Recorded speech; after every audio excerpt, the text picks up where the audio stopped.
The results of Egypt's presidential runoff elections have been delayed, with officials saying they need more time to look into complaints by candidates. The country's former prime minister has offered to work for the Muslim Brotherhood's candidate if he wins, in the first clear sign that he's the front runner. Protesters camped out overnight at Tahrir Square in Egypt's capital, Cairo, as officials announced that results from the presidential runoff elections will be delayed.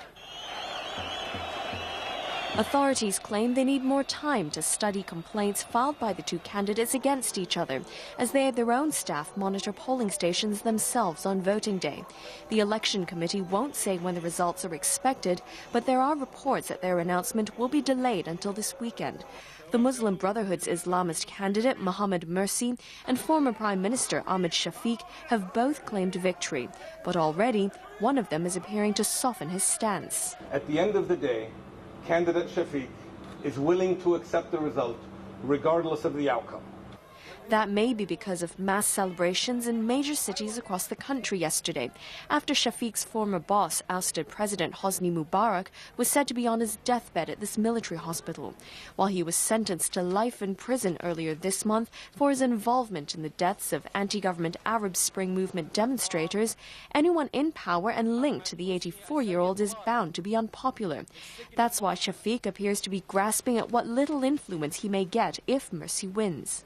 He has stated on numerous occasions, and would like to stress again, that in the event that candidate Morsi is indeed successful and victorious in the election, the first telephone call that he will receive will be from candidate Shafiq.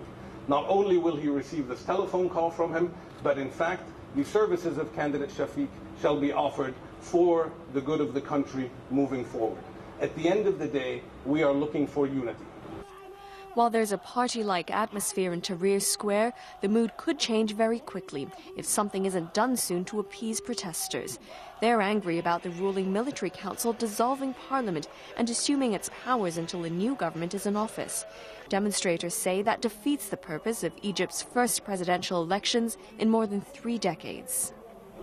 American lawmakers have charged the country's top lawyer with contempt of Congress for refusing to hand over documents about a secret program to supply guns to Mexican drug gangs. This comes after President Barack Obama used rare executive powers to withhold papers related to the operation in what critics argue is a cover-up.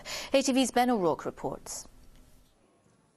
The operation, named Fast and Furious, allowed US-made guns to pass across the border to Mexico and into the hands of gangs accused of killing thousands of people every year in drug-related violence.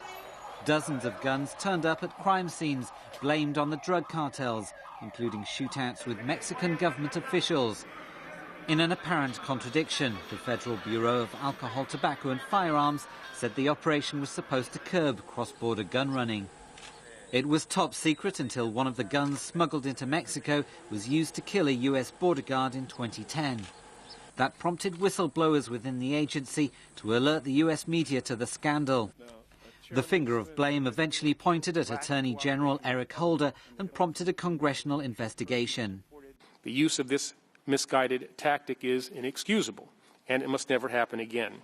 But yesterday, US President Barack Obama sought to block any attempt to find out how far up in the government knowledge of the controversial program went by exercising his presidential privilege to withhold documents requested by the House Oversight and Government Reform Committee.